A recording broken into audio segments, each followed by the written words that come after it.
Hey everybody, it's Erik Torenberg, co-founder, partner of Village Global, a network-driven venture firm. And this is Venture Stories, a podcast covering topics relating to tech and business with world-leading experts.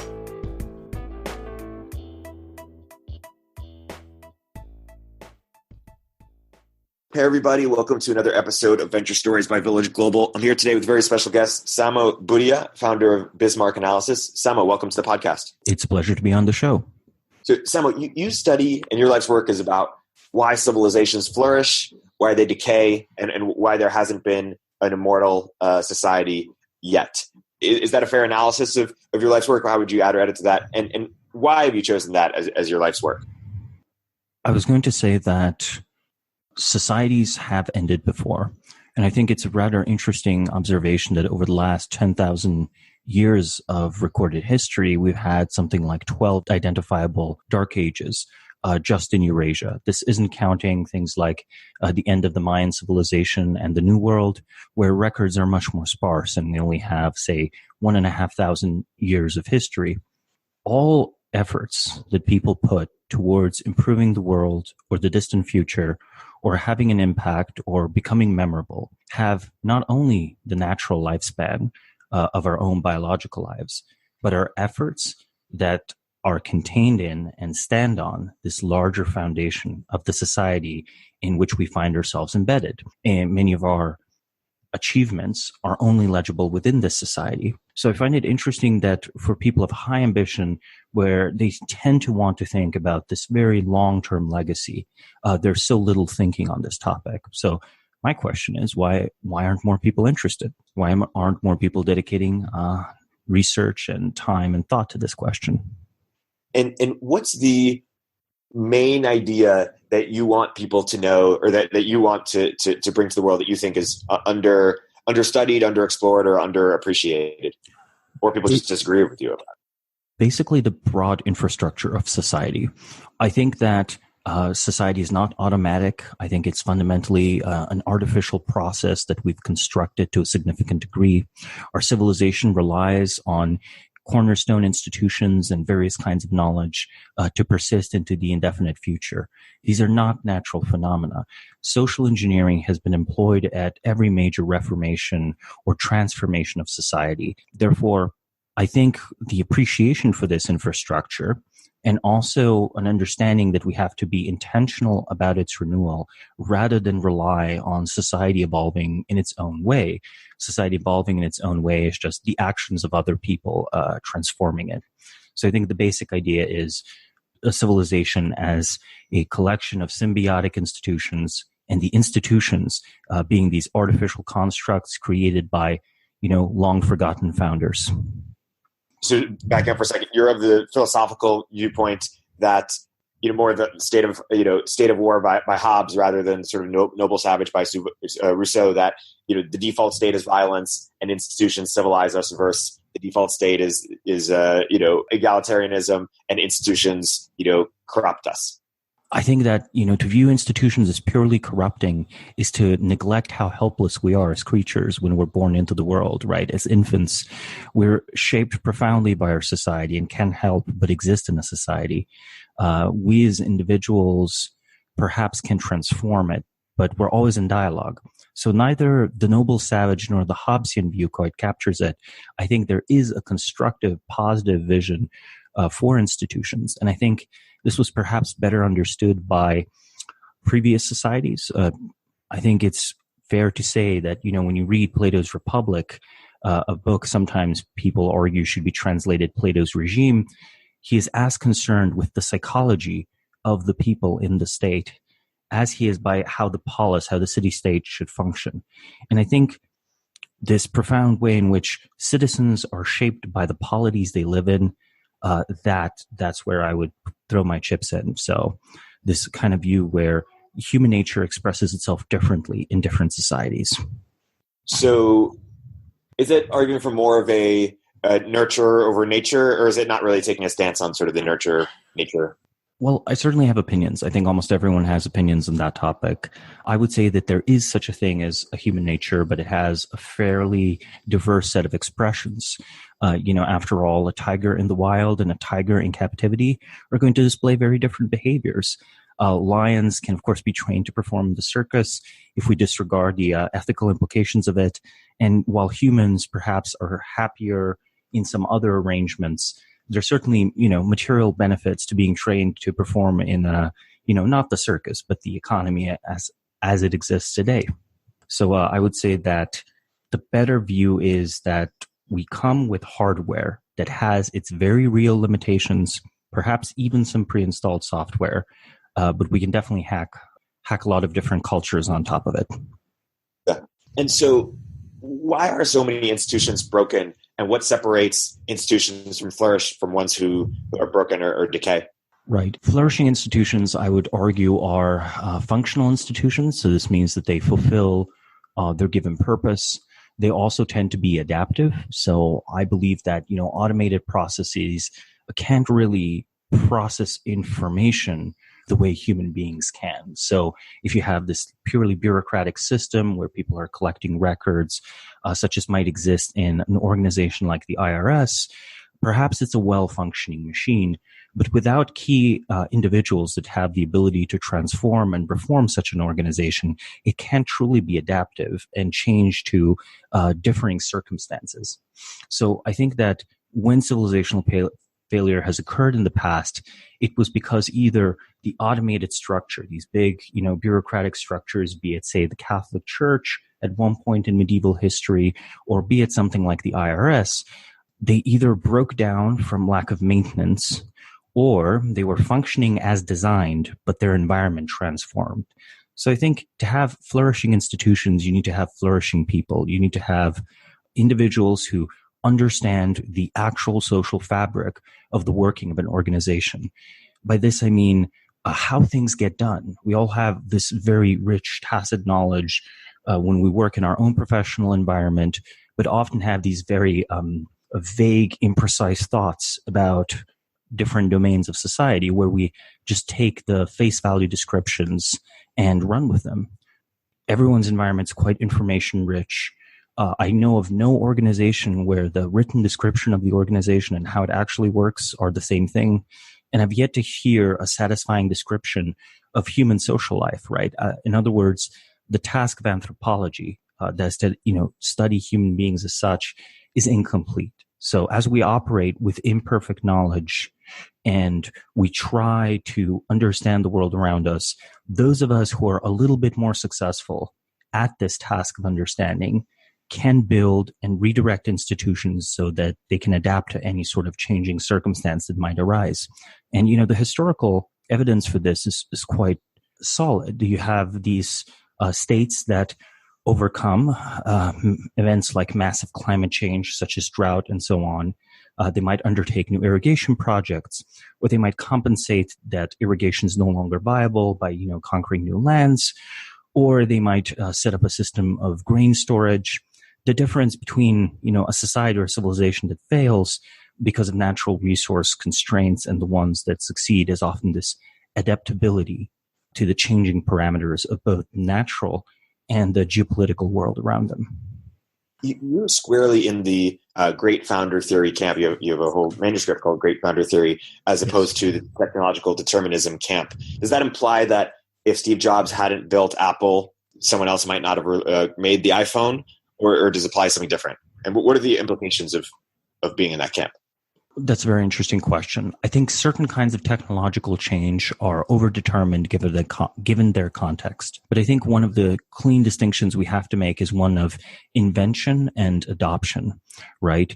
You might have an invention of the steam engine by Heron of Alexandria in the 2nd century BC. But the steam engine is only massively adopted with the 18th century with Watt's steam engine and several others. So technologies and their potential, they might always be there, but societies will respond differently. So I think founders don't necessarily transform society as a whole in the technological dimension, but they certainly need to know how to read society. So when we have the invention of the printing press in China and in Europe, Well, China has nothing like the Protestant Reformation, and the Protestant Reformation does kick off in China. I think that with the iPhone in particular, it was a brilliant leap that easily might have been decades in the future before someone found that sort of product. If you think about it, the brilliance is in teaching the users what they wanted. No one was really asking for the kind of device Steve Jobs built. No one was expecting it, right? They were expecting miniaturized, specialized devices closer to iPods than iPhones. When you talk about great founder theory, you talk about people like Steve Jobs, but also political and governmental leaders. How should we, when you think about flourishing institutions, how should we think about the differences between what makes companies flourish and what makes governments flourish, and the overlaps? And how similar or different should we think about those? Well, I think there's a wide spectrum of institutions besides just technological and governmental. But since you put emphasis on these two, I think a good thing to remember is that at one point, all governments are a certain kind of startup. America's founding goes down to about 300 people gathering in Philadelphia in the Constitutional Convention, or perhaps an even smaller group of delegates from various states gathering and reaching the decision that independence is the right course of action. That actually happens on July 2nd, not July 4th. July 4th is just when independence is announced. I think that the analogy strongly works in situations like that of Singapore, where you start off with low state capacity, so few bureaucracies. In that sort of situation, you might have, a founder archetype like Lee Kuan Yew, or for a more recent example, I think in Rwanda, Paul Kagame can easily be understood to be, sort of a founding father of that country. Or in America's context, I think the founding fathers did actually end up determining, for better or worse, this sort of broad outlines of what's going to happen. But much as with a company, right, after the founders depart, their machinery is built. They don't necessarily foresee the full consequences of that machinery. I do think that even, in the 20th century and even now, in 2019, when the state capacity was higher, when objects like the IRS, the Pentagon, NASA had already been built, there was still room to build new ones. The best example is this sort of, the best example is perhaps NASA itself, or even the FBI itself. The FBI comes into existence basically because of the strong lobbying of J. Hoover, who wants to create a police force that crosses state lines and uses a multifaceted PR campaign, using the concept of forensics as an argumentation for why local police forces that lack such laboratories can't possibly rise to the challenge of organized crime, a challenge that existed in the 1930s. This is a justification that, we as a culture have fully accepted. In 2019, we watch shows like CSI, and we can't imagine a world where the concept of scientific crime solving isn't integrated into our concept of justice. But that world existed just 80 or 90 years ago, at a time when airplanes were already flying and cars were driving on the street and people were listening to radio. The innovation in government must necessarily also be cultural innovation. You create mandate for a new kind of service, a new kind of endeavor that is for the public good. You make it so that the public optics of this endeavor are positive, and you find concrete political and social services you can provide to other governmental actors so they don't block it. So you can start with a situation where you have a small team of private individuals all the way to becoming the head of your own organization. An interesting example here, a second one to follow up the FBI example, is that of NASA and von Neumann, who immediately after World War II is, a glorified prisoner of war. He was designing the V-2 rockets for the Nazis before 1945, is brought over for Operation Paperclip, engages in what's essentially dead-end research for the U.S. Navy, but partners up with Walt Disney to make an animated film called Man in Space. This is the start of his great PR campaign to pursue his real dream. His real dream was never creating weapons of war. It's just what paid the bills. What he wanted to do was go to space. And eventually he got to, and he was the first director of NASA. Eisenhower eventually even showed that film to his White House staff to get them on board for the political agenda of creating NASA. Now, sure, Von Braun had to come in at the right time and the right place. Missile research is dual-use technology, so it was possible to develop civilian rockets that send men to the moon, and they send a very strong signal to the Soviet Union. If need be, we could deliver nuclear warheads to the Soviet Union. Our rockets are just that good. But without his intervention, we probably would not have had a civilian space agency. We probably would have had only a military space program. You mentioned Singapore. For a certain segment of the Charter City movement, they sort of have this view that democracy is sort of inherently corrupt or inherently dysfunctional, I should say, and that the utopia is hundreds or thousands of city-states, of Singapore, is basically of different government with different CEOs, sort of competitive governance and the ease to exit and alternate between the one that works best for you. Do you sympathize with that as utopia? How do you sort of respond to that idea? I certainly think, and this is hardly controversial, that there are well and poorly functioning democracies around the world. I think we should always focus first on what is the quality of life and what is the quality of societal achievement by a given society, by a given form of government, and only secondarily wonder whether this fits some ideological ideal. Even in the communist world, this isn't less well known today since the Cold War has ended. There were massive differences in quality of life between places such as East Germany or Yugoslavia or North Korea. Some are worse than others. Now, whether we think of things in a democratic or dictatorial fashion, there's this vast array of possible state formations that might come into existence. Looking at the United States today, it's clear that it has both democratic and non-democratic elements in its constitution. And by this, I actually mean not only the written document. The word constitution was originally used in political science and theory to describe the actual structure of power and governance of a given society. So when Aristotle, in the 4th century, is writing a treatise called the Constitution of Athens, he is not being proscriptive, he's being descriptive. He is making a big case study to understand Athenian politics and describe them as best as possible, and how this impacts the quality of life, the aspirations of the citizens, and how this impacts the ability of Athens as a society to achieve desirable outcomes. I would say that there are systems we would not call democratic that, of course, also still have democratic elements in them. Arguably, all regimes require at least some democratic elements. At the end of the day, if all the people, truly don't support your regime, how can it possibly stand? But there are certainly some regimes we would not call democratic according to normal criteria that I think are functional governments, that are good places to live, and that perhaps we should learn from. But what are some things we should learn?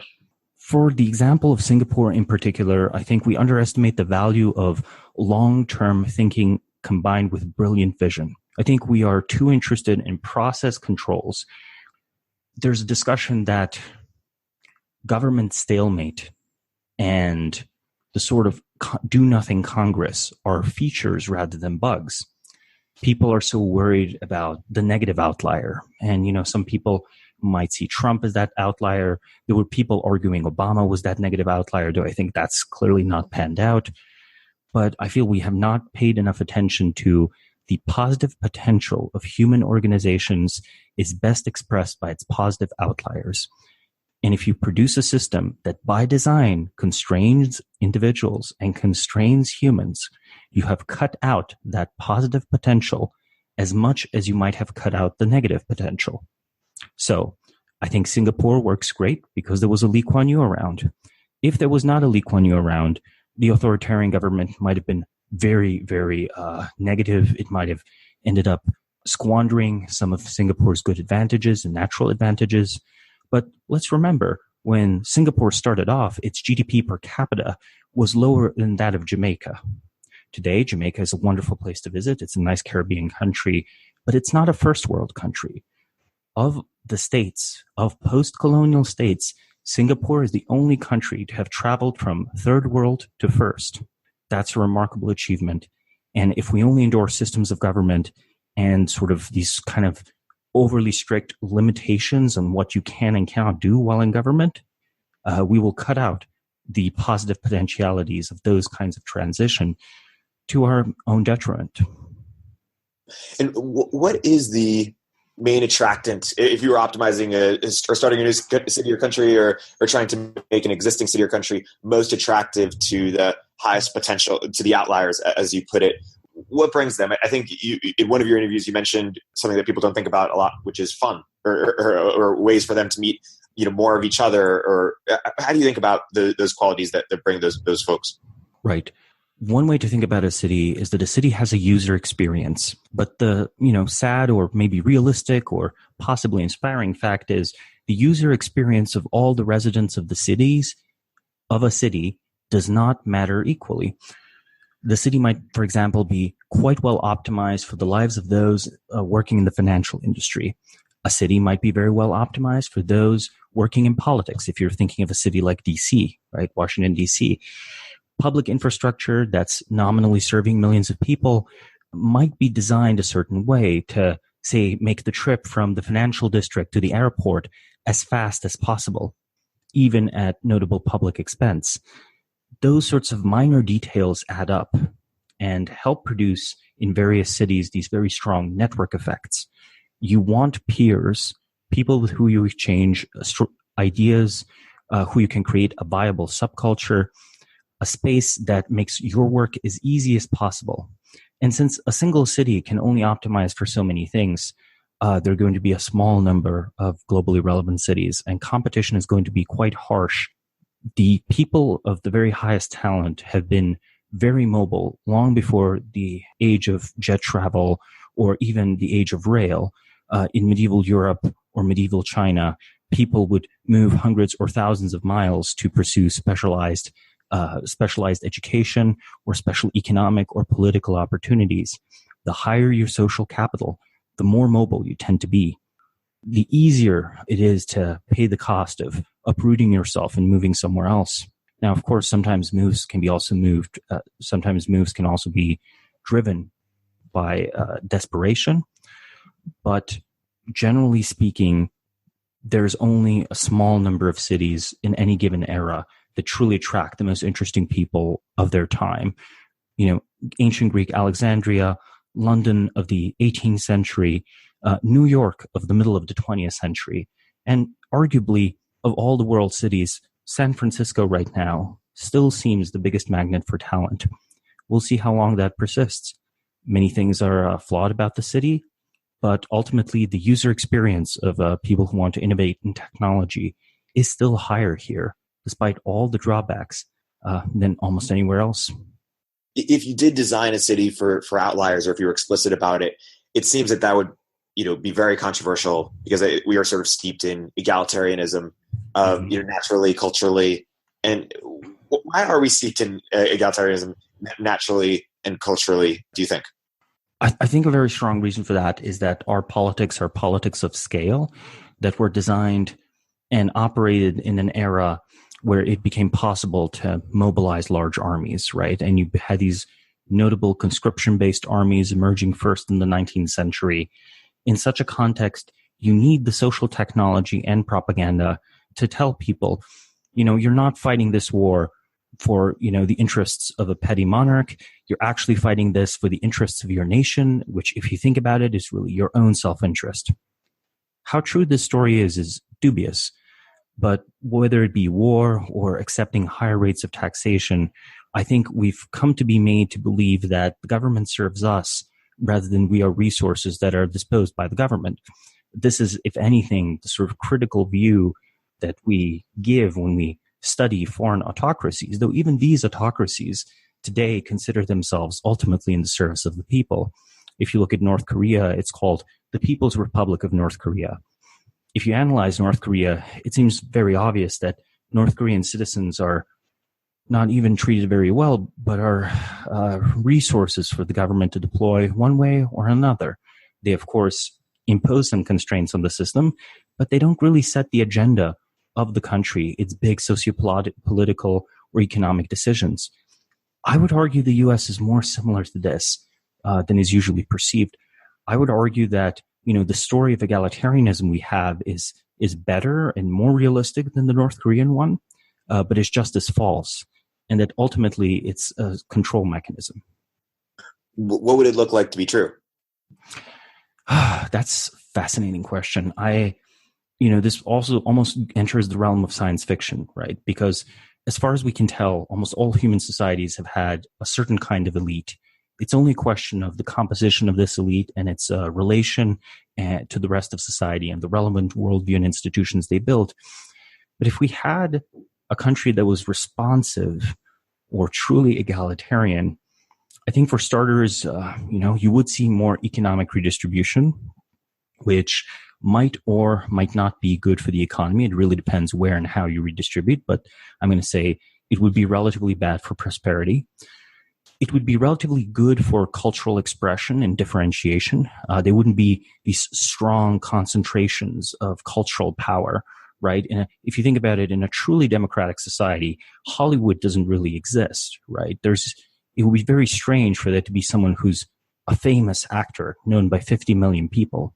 That doesn't seem very, equally distributed. It's not very local. It's not very in people's control. Ultimately, people don't have much of a say in what a, Hollywood movie looks like.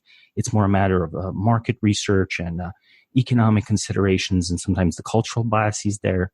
So if you think of things like Hollywood, things like Harvard University, things like the U.S. government itself, all of these structures would be radically more participatory, radically more ad hoc, much less vertically integrated, operating at much smaller scales, because the coordination overhead in an egalitarian structure is just so much higher. So a truly egalitarian structure actually imposes great difficulties in coordinating 300 million people, which is about the current population of the US.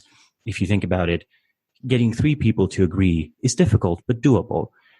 Getting 3 people to agree on everything, extremely difficult. Getting 300 people seems almost impossible. How in the world would you get 300 million people to agree to, invade Iraq or start a trade war or perhaps try to impose carbon taxes on the planet? You could never do such a thing. Now, maybe the argument is we shouldn't do such things. But again, I like to point to the counterexamples, successes in public health, such as the extermination of malaria in Southern Europe, hopefully other parts of the world as well eventually, or things such as the Apollo missions. It seems human coordination can do wonderful things for humanity, so we should try to pursue it.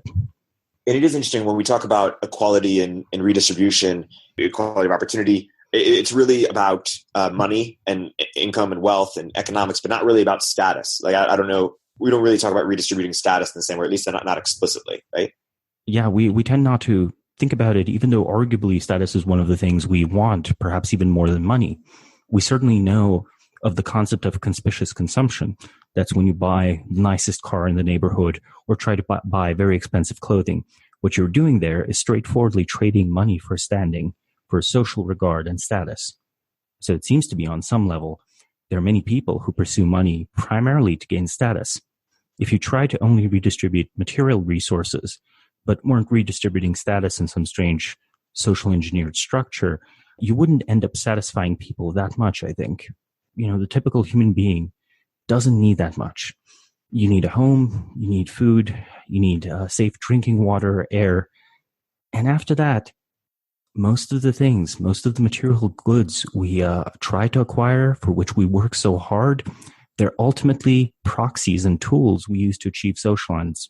So if you achieve an equality of tools, but an inequality of social ends, people will be just as dissatisfied with that inequality as they are with current material inequality. And for cultures or societies that are much poorer than us or the US, but are happier, is it because they're more egalitarian when it comes to status, or they've redistributed it, or there's less inequality, or how should we think about that?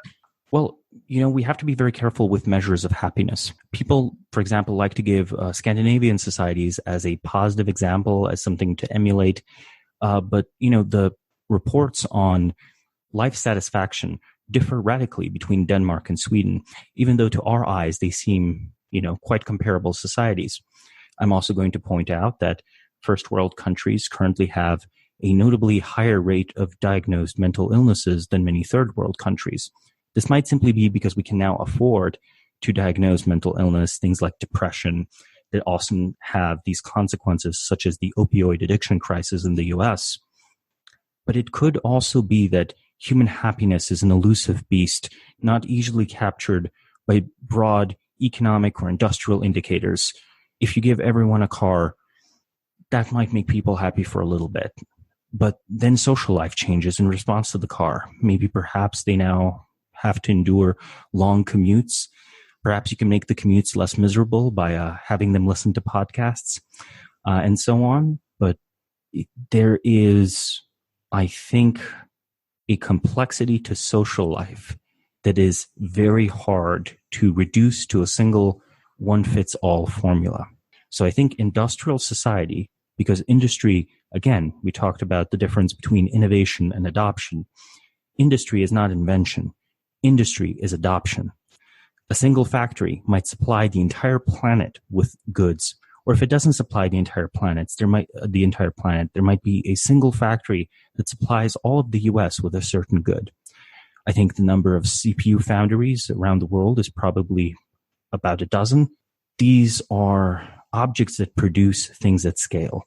The Industrial Revolution was a revolution of scale, but if happiness as such is subtle, subjective, differentiated, tied to your local social environment, that cannot be mass produced.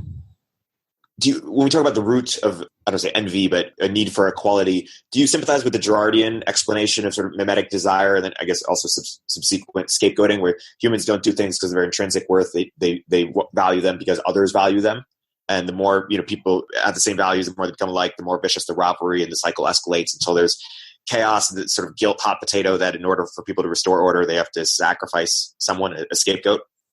I think the Girardian cycle describes a real social phenomena, but I think Girard overreaches this in proposing this as the main driving dynamic of humanity. To me, it seems one of the games people do in fact play. You can get rid of a lot of social stress by simply attributing all of the social interpersonal ills people have accumulated over decades of personal conflict to this magical cause, to a witch or a warlock or the heretic. But this is just one existing social technology that unfortunately plays out in society. There are other social technologies we might use, and which factors dominate in these dynamics, again, depends on the specifics of a given society. I think that in a society of a mass consumption, where we try to all compete for a mass audience, the Girardian explanation is more powerful than in a more differentiated society that had lower political participation or lower consumerism. I think in those societies, different dynamics would dominate. If you look at the dynamics of the Chinese Communist Party, I think they are not Girardian dynamics of hunting scapegoats, though of course that is occasionally used in things like show trials and so on. The dominant dynamic is one of patronage, where you have an official that is protecting younger officials, grooming them to fill positions. Once those positions are filled, they still owe favors, and they owe their connections to the more senior official. So the senior official, by distributing jobs and sometimes material resources, has become more powerful than their nominal title might suggest.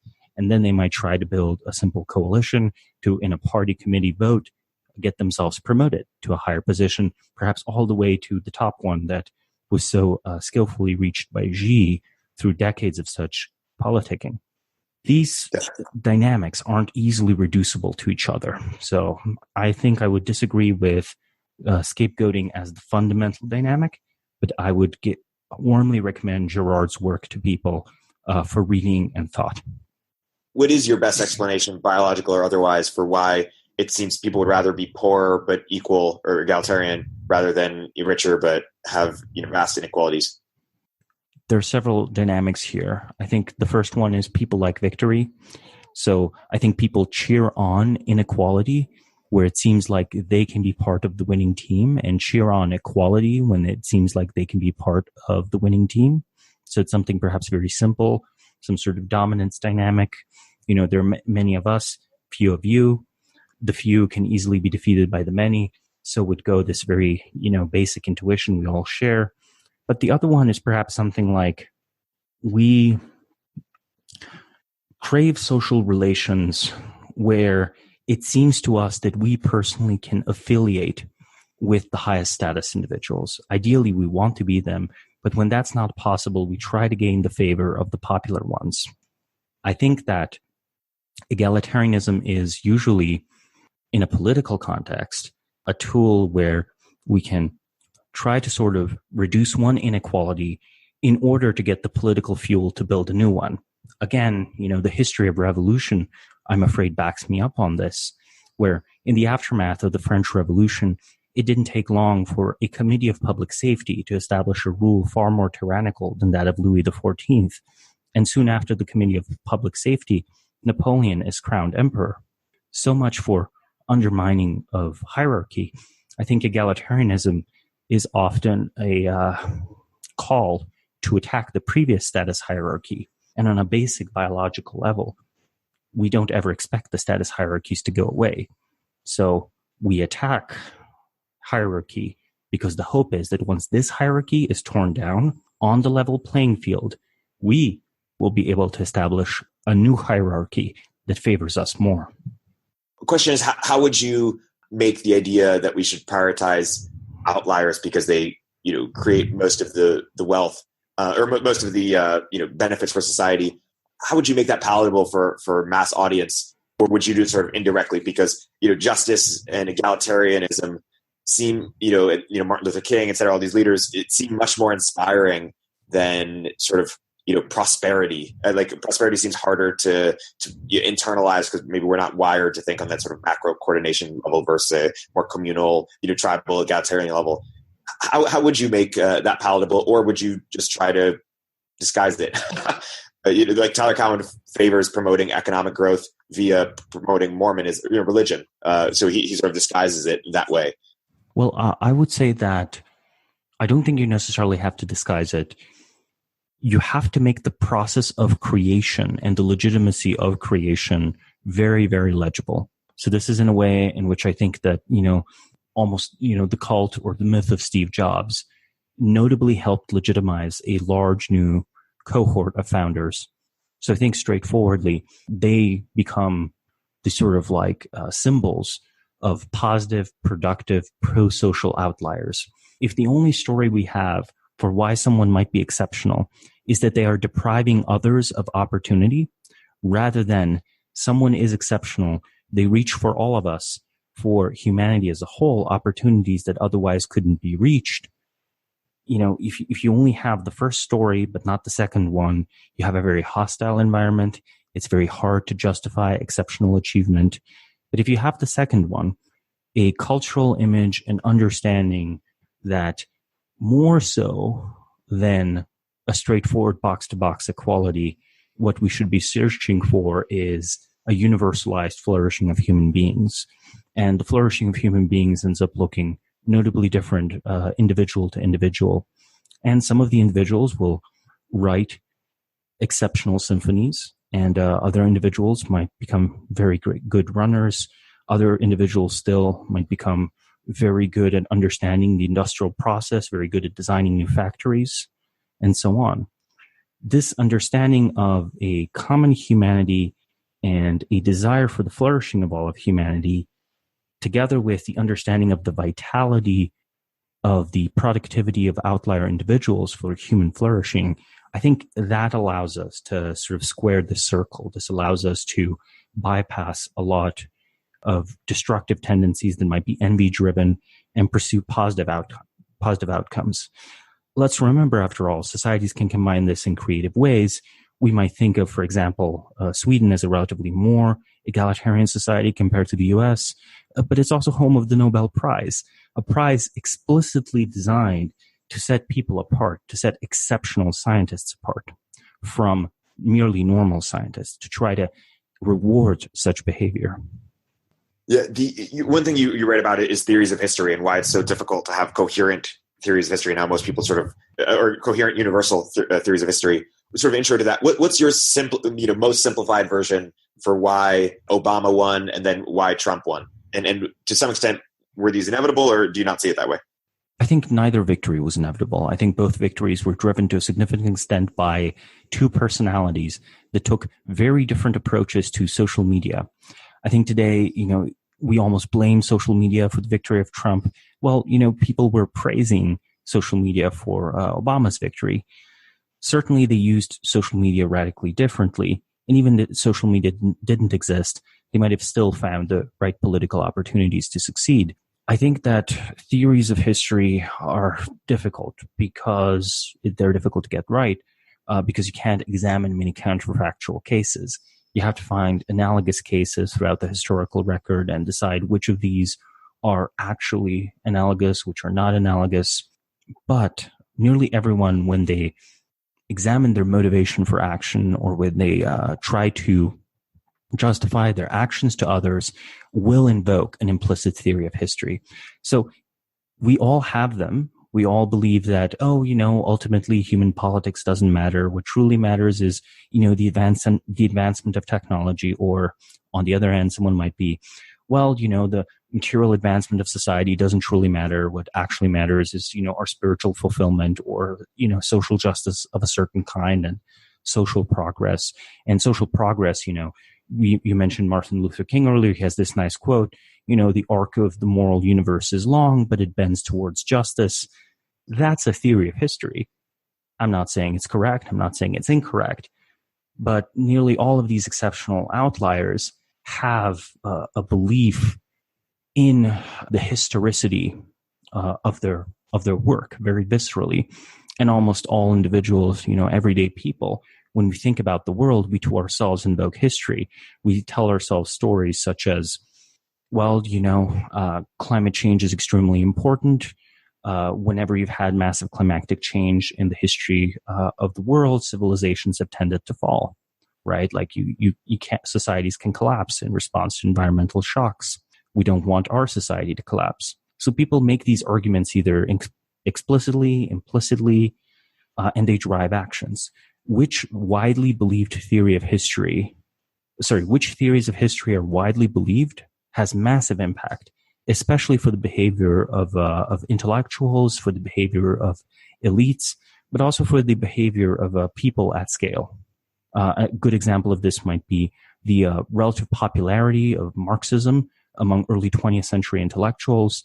This had, many downstream consequences, such as it became relatively easy for the Soviet Union to find spies in the Manhattan Project, allowing the Soviet Union to acquire the blueprints for America's superweapon almost immediately after the war. But, you also have things such as the rise of Christianity altering Roman elites forever, or the popularity of Protestant arguments among European nobility, resulting in, a split between Northern and Southern Europe. These theories can be changed. And I think it's not, however, the case that all of them are equally valid. I think something like a scientific understanding of human societies is possible. We've not reached it yet. Once we do, and even before we do, these theories are not all equally correct or incorrect.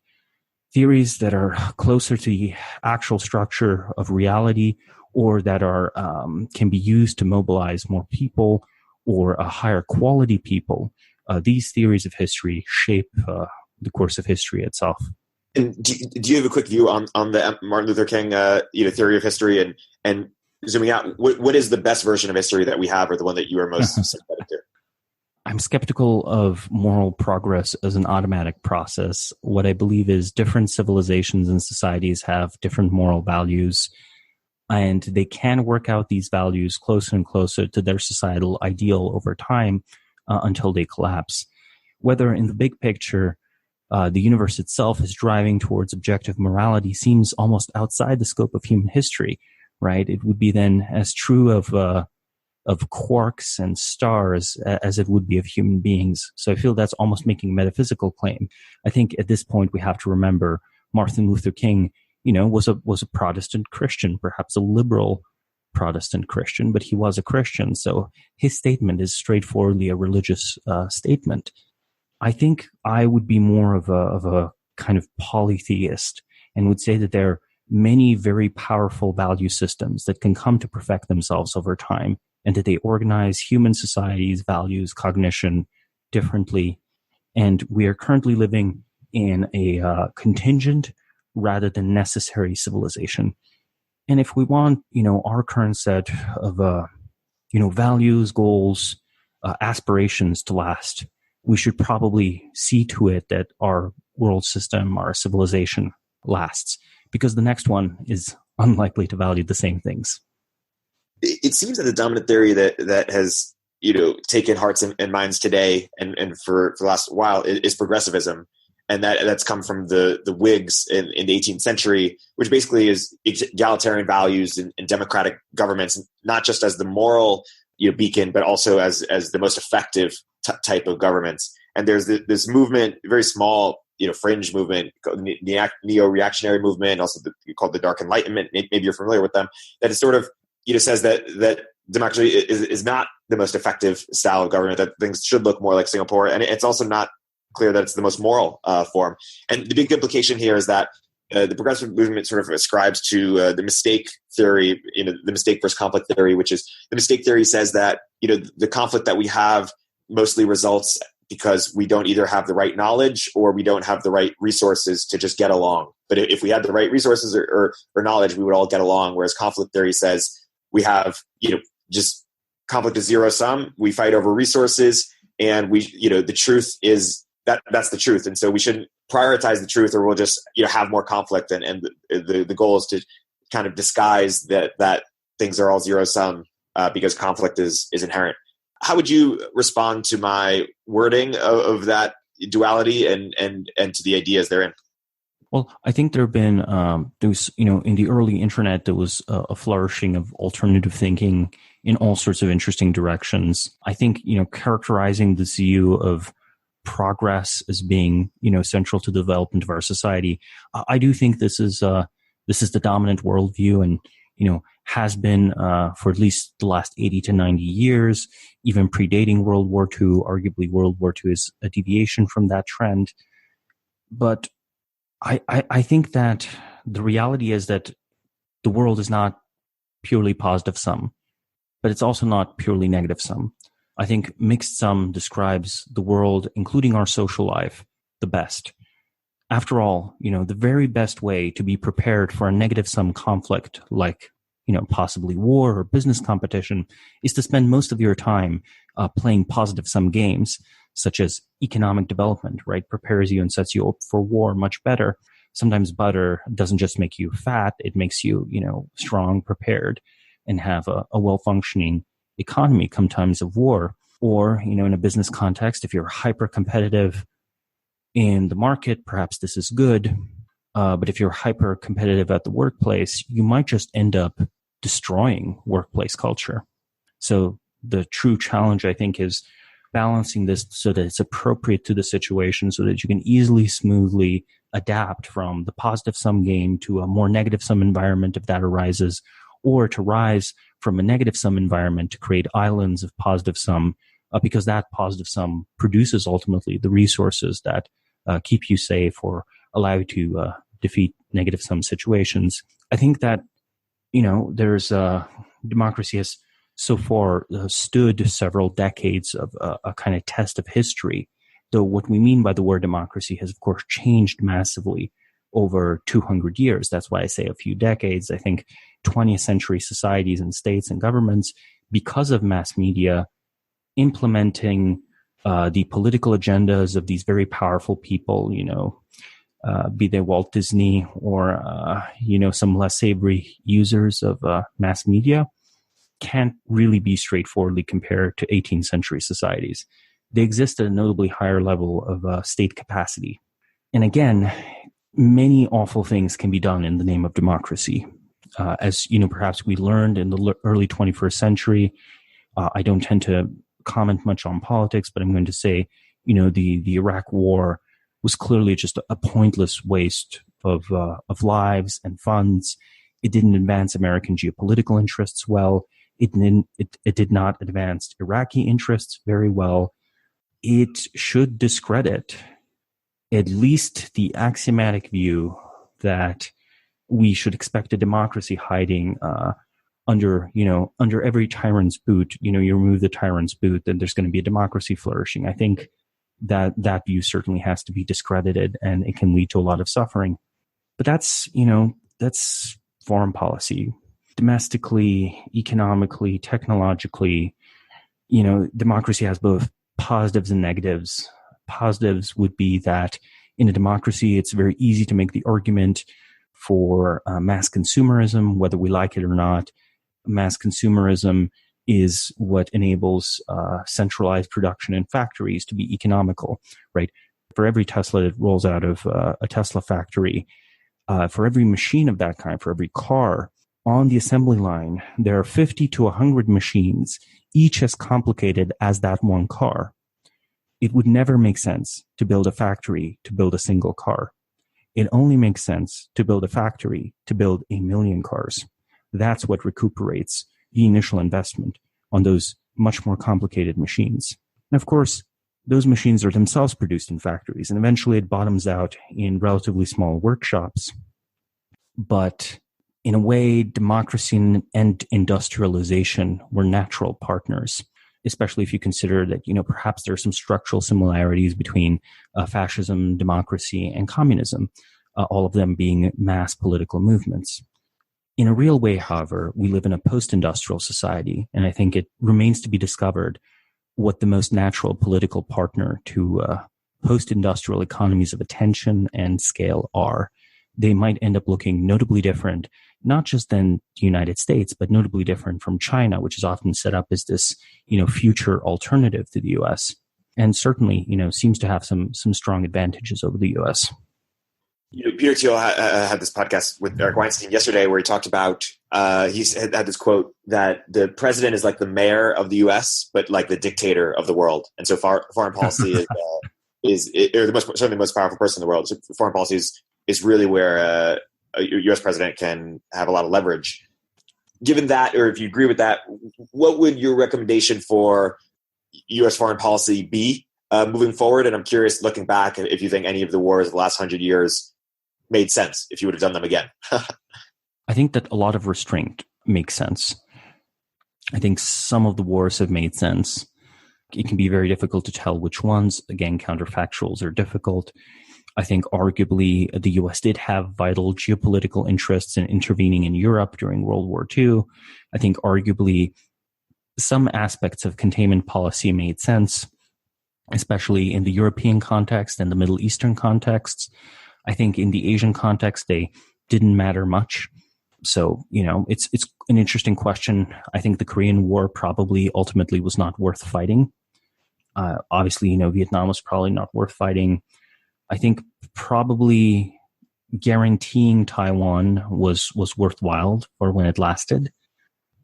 It's interesting that the foreign policy can be so capricious, right? You would assume that this would be treated with some sort of trepidation where we would try to lock up the international dimension more so as to have a country that is capable of making and keeping commitments, regardless of what the political winds happen to be at a particular time, with low capriciousness, with a reluctance to go to war except under extreme necessity, and to rather have a government that can easily work domestically. So my recommendation would be perhaps enhance presidential power at home and disperse it abroad. And you mentioned China has some strengths relative to the U.S. What's going to determine whether U.S. or China, pulls ahead in the next, decades? And would your advice also be restraint for China? I think for China, it has the very difficult problem of needing to not provoke the United States, where the United States is provocable, but in a not very clear pattern. I think any sort of military conflict for the foreseeable future in, say, the Indian Ocean or East Africa or Southeast Asia is one that China is relatively likely to lose. I'm here positing a limited war, the equivalent of bombing runs or some ships fighting. I don't actually expect anyone would go for a full war between the two sides. I think that China's key challenges will probably rest in they will run out of possible sources of growth. And they as a society seem to be as dependent on the promise of growth as Western society is. And the US, all things considered, still has an advantage in innovation. There are a few niche areas where China might pull ahead, such as biotechnology. Again, in particular, because of different values in Chinese society, the concept of, say, genetically engineering humans for higher intelligence will be more acceptable there than it is here. So if that pans out, they might find, their killer application. But in the absence of such niche areas where we have greater difficulty pursuing better technology, I think the US is better positioned for growth. And so, what happens is there is a sphere of interest around China, probably East Asia, probably Southeast Asia, probably East Africa. But the US also has its sphere of influence, and it's probably in Western Europe and Latin America, in parts of the Middle East. And these two relatively large blocks reach a new equilibrium. So one shifted towards China 1 or 2 degrees, rather than a world where China is as dominant as the US was, say, 10 or 20 years ago. So I think it's going to be a kind of a bipolar world order for a while to come. So I posit, and I'm curious if you agree, that what's a lot of what's going to determine the winner is each country's ability to have technological innovation and thus economic growth. And Peter Thiel has this view that since the 1970s or so, we've stagnated significantly, not just the economy, but also our ambitions. So both for cultural and structural reasons, we're in a much worse place from a technological growth and innovation perspective. I'm curious broadly if you agree with that view. He also has the view that there's sort of a globalization versus innovation axis, that sort of innovation is from 0 to 1 and globalization is just copying. And so those are a bit at odds, and we're in a globalization era, but not in an innovation era. I'm curious if you agree with that. And I'm curious broadly where you might differ from Peter Thiel, if at all. I think that the history of transport technology shows that technologies are centralizing forces. Let me explain what I mean by centralization. As soon as you have faster travel, more can be done in a single place. So this means that you've transformed, perhaps a county into a city, and eventually you transform a country into a single city, and eventually transform the world into a single city or a single village. I think that if we have technological innovation, the result will be yes and yes. Technological innovation will, as a necessary consequence, lead to more globalization, since I think technology is inherently centralizing and centralization thrives at scale. I do agree that globalization as such cuts against innovation. So perhaps what we have is a self-extinguishing process, not so much the exponential curve occurs but the S-curve of diminishing returns to complexity, perhaps closer to something like Tainter's model. So my view would be that we will have a retreat from globalization, followed by some flurry of new local innovation, eventually followed by a new era of globalization. So does that mean that the world gets more decentralized over time? And I'm curious, Peter Thiel also frames that as centralizing for being AI and decentralized force being sort of the crypto movement. And if you look at some of our problems as a species today, nuclear proliferation, AI, climate change, these are global problems requiring sort of global governance or global coordination. So I'm curious if you think the future is more decentralized or centralized, and how that plays out. Oh, I think I'm a little bit of a heretic, especially in Silicon Valley. I think the future is much more centralized. And I think the reason is because information technology in particular has made the world much more legible. And especially bureaucratic legibility lends itself to taking things out of the hands of humans and giving these things in the hands of processes. Processes have unlimited attention. Humans have limited attention. Therefore, eventually, most information processing becomes central. And once you've done that, once the advantage of local knowledge is obliterated, at that point, there's only, the raw economy of industrial scale. And then you want to scale it as much as possible. One thing you write a lot about is the succession problem. If you're trying to maximize the number of outliers, it seems that wealthy people have less kids on average. And if you think that, there's some correlation between, wealth and likelihood of outliers, do you think that we should care about the total fertility rate? Oh, interesting. I think we underestimate the value of family experience and dynasties in particular. We have pseudo-political dynasties. We have also scientific dynasties. Say Charles Darwin, of all people, ironically came from a family of high achievers. Now, whether this is nature or nurture doesn't matter that much, but it is true that I think if exceptional people don't end up having children, they don't end up thinking of the problems that parents who have children might have, and they won't think about what's necessary for the human replenishment of society. So I think it's important for societies to have above replacement fertility, so to have like a structurally healthy society so that the old don't come to dominate societal agendas too much. And I think it's important as a consequence for elites to have at least some experience living with children to take these considerations into account. And then as a side benefit, because they have children, these children are disproportionately likely due to their life opportunities to perhaps become highly skilled. Now, of course, you have to balance this where you might have a success of transferring wealth or power without a success of transferring skill or responsibility. And I would consider those succession failures.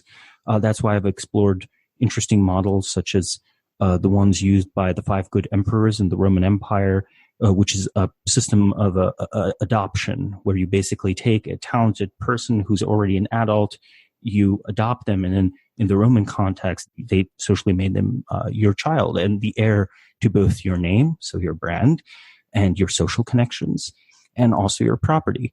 Imagine if today we had such a legal mechanism in the US. I actually think it might be it seems strictly superior to tenure. Let's put it that way. So last question, for your point earlier about the world becoming more centralized, are you thus unsympathetic to the crypto narrative or utopia that money will become unbundled or uncoupled from state, and the sort of sovereign individual thesis of a more decentralized internet?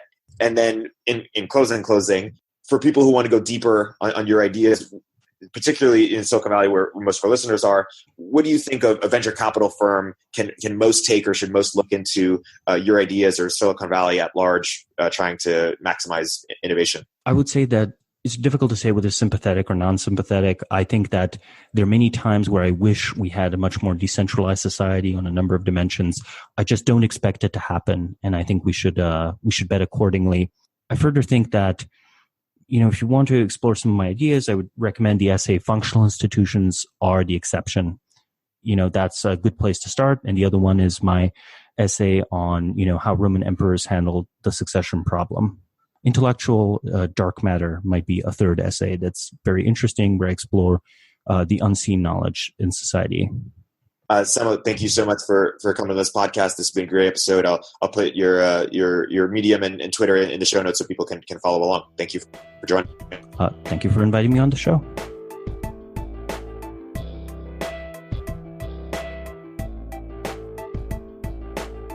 If you're an early stage entrepreneur, we'd love to hear from you. Please hit us up at villageglobal.vc/network catalyst.